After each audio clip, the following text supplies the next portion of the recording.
নমস্কার বন্ধুরা, আমি সুশোভন এবং আপনাদের সবাইকে স্বাগত জানাচ্ছি অদ্ভুত অথচ বাস্তবের আরও একটা নতুন এপিসোডে।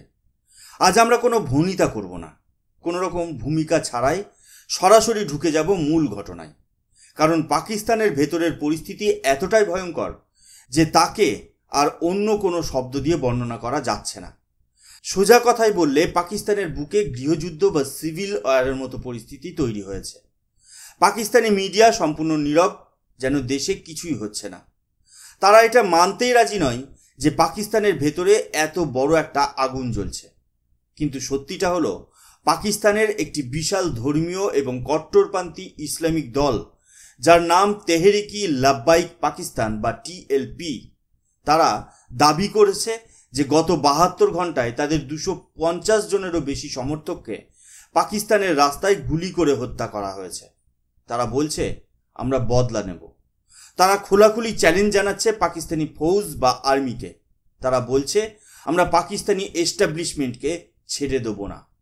এখন প্রশ্ন হলো, এই তেহরিকি লাব্বাইক আসলে কারা? পাকিস্তানের ভেতরে সত্যি ঠিক কী ঘটছে? আর সবচেয়ে বড় প্রশ্ন, এই 250টি লাশ পাকিস্তানি সেনা আর সরকার লুকিয়ে ফেলল কোথায়? আমাদের দেশ ভারতে, ভগবান না করুন যদি এমন কিছু হয়, তাহলে মিডিয়া সঙ্গে সঙ্গে ক্যামেরা নিয়ে পৌঁছে যায়, সাংবাদিকরা ঝাঁপিয়ে পড়েন। কিন্তু পাকিস্তানের হজম করার ক্ষমতা দেখুন। এর আগে অপারেশন সিন্দুরের সময় কত জঙ্গি ঘাঁটি ধ্বংস করা হয়েছিল, কত এয়ারবেস উড়িয়ে দেওয়া হয়েছিল, কিন্তু সব গায়েব, পাবলিক মেমোরি থেকে মুছে দেওয়া হয়েছে। পাকিস্তানি ফৌজ ঠিক এই কাজটাই করে। আজ আমরা এই পুরো ঘটনার গভীরে বিশ্লেষণ করব। পাকিস্তানের রাস্তায় কেন আগুন জ্বলছে, কেন নিজের দেশের নাগরিকদেরই এভাবে হত্যা করা হচ্ছে, আর এর পেছনে আসল খেলাটা কি? আসুন আজকের এই এপিসোডে পাকিস্তানের এই লুকোনো সত্যিটা বোঝার চেষ্টা করি। বন্ধুরা, এই ভয়ঙ্কর পরিস্থিতি বোঝার জন্য আমাদের প্রথমে জানতে হবে যে এই তেহরিকি লাব্বাইক বা টিএলপি আসলে কারা, এদের জন্ম কিভাবে হলো, এদের শক্তি বা কতটা। লাব্বাইক শব্দটির অর্থ হলো আমি হাজির। যখন মুসলিমরা হজে যান, তখন তারা আল্লাহকে উদ্দেশ্য করে এই কথা বলেন, অর্থাৎ, হে আল্লাহ, আমি তোমার জন্য হাজির। এই নাম থেকে বোঝা যাচ্ছে যে এটি একটি কট্টরপন্থী ইসলামিক দল। 2025 সালে খালিদ হোসেন রিজভি নামে এক ব্যক্তি এই দলটি তৈরি করেন। এই দলটি মূলত পাকিস্তানের ব্লাসফেমি বা ধর্ম অবমাননার আইনকে রক্ষা করার জন্য তৈরি হয়েছিল। পাকিস্তানের পাঞ্জাবের গভর্নর সালমান তাসির এই ব্লাসফেমি আইনের সমালোচনা করেছিলেন বলে তার নিজেরই দেহরক্ষী মুমতাজ কাদরি তাকে হত্যা করে। পরে যখন পাকিস্তান সরকার মুমতাজ কাদরিকে ফাঁসি দেয়, সেই ঘটনার প্রতিবাদেই টিএলপির জন্ম হয়। অর্থাৎ এই দলের ভিত্তিই হলো চরমপন্থা এবং হিংসা।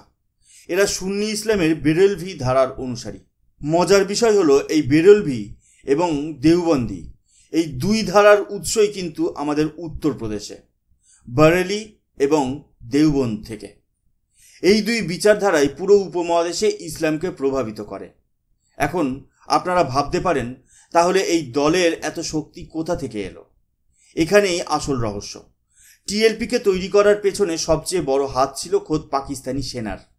হ্যাঁ বন্ধুরা, আপনারা ঠিকই শুনছেন। পাকিস্তানের প্রায় প্রত্যেকটি রাজনৈতিক দল যারা আজ সেনার বিরুদ্ধে কথা বলছে, তাদের জন্মই হয়েছে রাওয়ালপিন্ডির হেডকোয়ার্টারের আশীর্বাদে।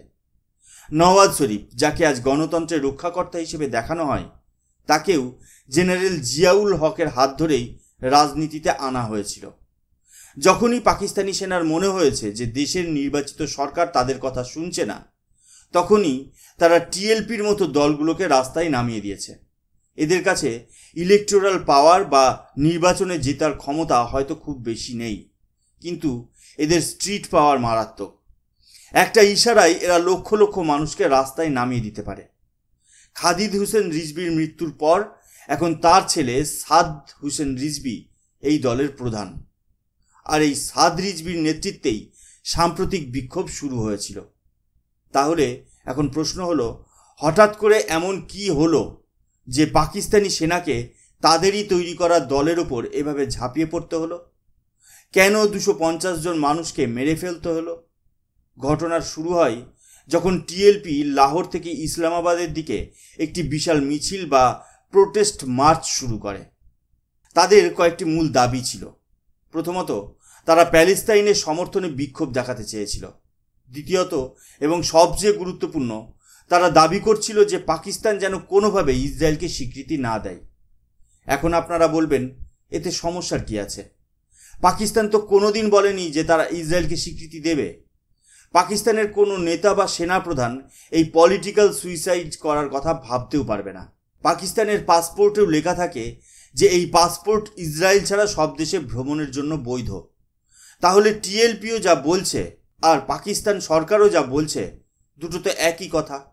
তাহলে ঝগড়াটা কিসের? ঝগড়াটা শুরু হলো তখন যখন টিএলপি কর্মীরা ইসলামাবাদের দিকে এগোতে শুরু করলো। তাদের আসল উদ্দেশ্য ছিল ইসলামাবাদের আমেরিকান দূতাবাসে গিয়ে বিক্ষোভ দেখানো। যেহেতু ইসরায়েলের কোনো দূতাবাস পাকিস্তানে নেই, তাই তাদের সমস্ত রাগ গিয়ে পড়ল আমেরিকার উপর। তাদের যুক্তি খুব সরল, এক গোড়া আর এক গোড়া, দুটোই সমান, মারো এদের। আর যেই মুহূর্তে তারা আমেরিকান দূতাবাসের দিকে যাওয়ার কথা ঘোষণা করল, তখনই পাকিস্তানি এস্টাবলিশমেন্টের টনক নড়ল। কারণটা বুঝতে হলে আমাদের একটু ইতিহাসে ফিরে যেতে হবে।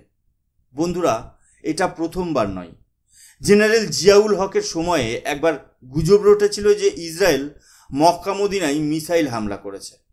এটা ছিল একটা সম্পূর্ণ মিথ্যা খবর। কিন্তু পাকিস্তানিরা সেই খবর যাচাই করার কোনো প্রয়োজনই মনে করেনি।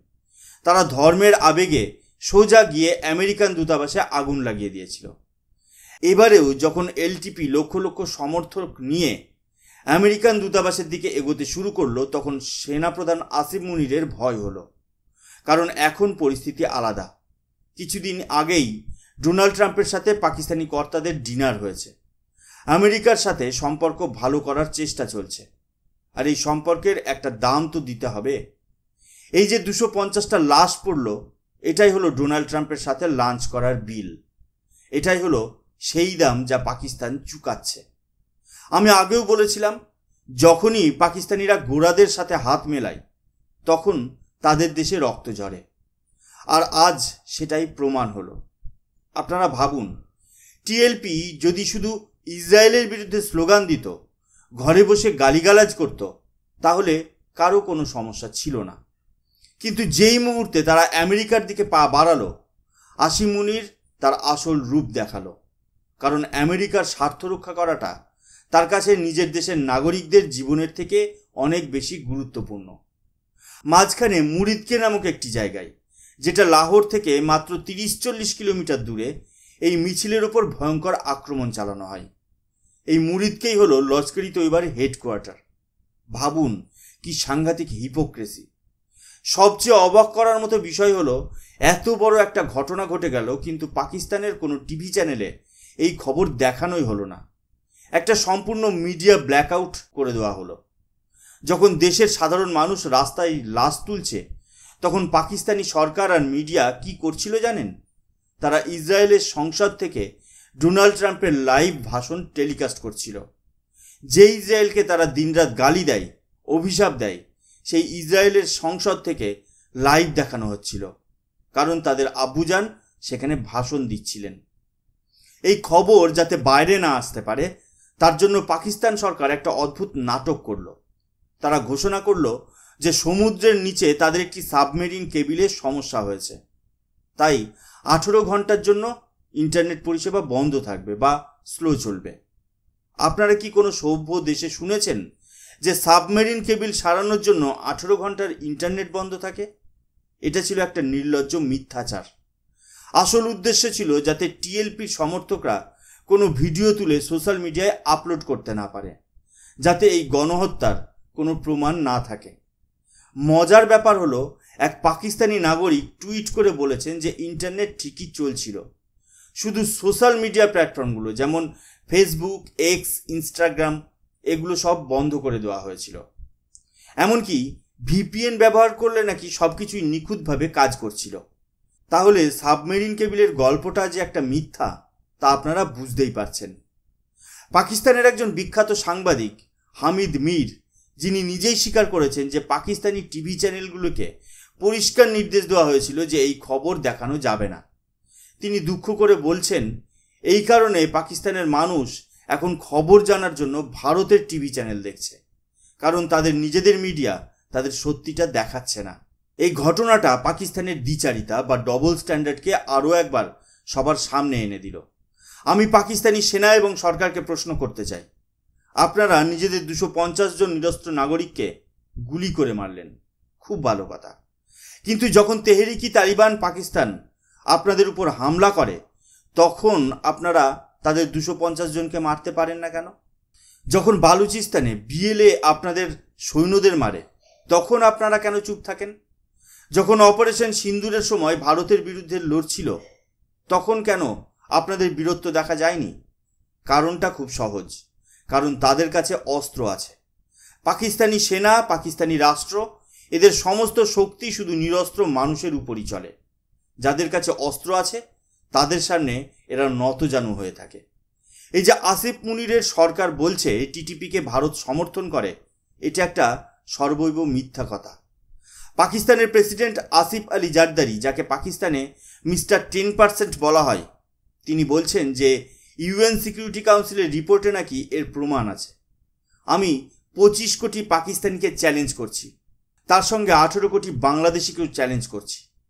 একটা ইউএন ডকুমেন্টস দেখান যেখানে লেখা আছে যে ভারত জঙ্গিদের সমর্থন করে। আপনারা দেখাতে পারবেন না, কারণ আপনারা নিজেদের তৈরি করা মিথ্যাকেই সত্যি বলে বিশ্বাস করেন। পাকিস্তানের এই অভ্যন্তরীণ বিষয়ে এবার আফগানিস্তানের তালিবানও প্রতিক্রিয়া জানিয়েছে। তালিবানের ইসলামিক এমিরেট একটি বিবৃতি জারি করে এই গণহত্যার তীব্র নিন্দা করেছে। তারা বলেছে যে টিএলপি শান্তিপূর্ণভাবে আইন মেনে বিক্ষোভ করছিল, কিন্তু পাকিস্তানি সেনা তাদের উপর সরাসরি গুলি চালিয়েছে। একবার ভাবুন পরিস্থিতিটা কোন জায়গায় গেছে। পাকিস্তানের ভেতরের একটা দল টিএলপি, তারা নিজেদের সরকারের থেকে তালিবানকে বেশি সমর্থন করে, কারণ তাদের মতে তালিবান হলো ভালো মুসলিম এবং তারা শাহবাজ শরীফের সরকারের থেকে ভালোভাবে কোরআন অনুসরণ করে। আর অন্যদিকে তালিবানও টিএলপিকে সমর্থন করছে। অর্থাৎ পাকিস্তান যে ধর্মীয় কট্টরপন্থার বীজ বুনেছিল সেই গাছ এখন এতটাই বড় হয়ে গেছে যে তার ডালপালা আফগানিস্তান পর্যন্ত পৌঁছে গেছে এবং এখন সেটাই পাকিস্তানের জন্য কাঁটা হয়ে দাঁড়িয়েছে। এর জবাবে পাকিস্তান আবার তালিবানকে বলেছে যে তারা যেন পাকিস্তানের অভ্যন্তরীণ বিষয়ে নাক না গলায় এবং দোহা চুক্তির শর্ত মেনে চলে। অর্থাৎ যে তালিবানকে একসময় পাকিস্তান নিজেদের হাতের পুতুল ভাবত, আজ তারাই পাকিস্তানের দিকে আঙুল তুলছে। বন্ধুরা, আজকের এই ঘটনা থেকে একটা জিনিস পরিষ্কার, পাকিস্তান এক ভয়ঙ্কর গৃহযুদ্ধের দ্বার প্রান্তে দাঁড়িয়ে আছে। যে ধর্মীয় শক্তিকে পাকিস্তানি সেনা নিজেদের স্বার্থে ব্যবহার করার জন্য তৈরি করেছিল, আজ সেই ফ্র্যাঙ্কেনস্টাইনের দৈত্য তার স্রষ্টার দিকেই ফিরে তাকাচ্ছে। পাঞ্জাবকে পাকিস্তানের হৃদয় বলা হয়, কারণ দেশের 54% মানুষই পাঞ্জাবি। এতদিন পর্যন্ত সমস্ত মারামারি, অশান্তি বালুচিস্তান, খাইবার পাখতুনখোয়া বা করাচিতে সীমাবদ্ধ ছিল, কিন্তু এখন সেই আগুন পাকিস্তানের হৃদয়ে পৌঁছে গেছে। যখন গোটা দেশ নিজের নাগরিকদেরই এইভাবে হত্যা করে, যখন মিডিয়ার মুখ বন্ধ করে দেওয়া হয়, যখন সত্যিটাকে ঢাকার জন্য ইন্টারনেটের মতো পরিষেবা বন্ধ করে দিতে হয়, তখন বুঝতে হবে সেই দেশের পতন আসন্ন। 250টি লাশের ওপর দাঁড়িয়ে পাকিস্তান হয়তো সাময়িকভাবে পরিস্থিতি সামাল দিয়ে নিয়েছে, কিন্তু এই আগুন নিভবে না। এটা আবার জ্বলবে এবং পরের বার হয়তো আরও ভয়ঙ্করভাবে জ্বলবে। আজকের এই আলোচনা এখানেই শেষ করছি। পাকিস্তানের এই পরিস্থিতি নিয়ে আপনাদের কি মত তা অবশ্যই নিচে কমেন্ট করে জানাবেন। ভিডিওটি ভালো লাগলে লাইক করবেন এবং বন্ধুদের সাথে শেয়ার করতে ভুলবেন না। দেখা হবে পরের এপিসোডে নতুন কোনো অদ্ভুত অথচ বাস্তব ঘটনা নিয়ে। ততক্ষণ ভালো থাকবেন, সুস্থ থাকবেন। জয় হিন্দ, জয় ভারত।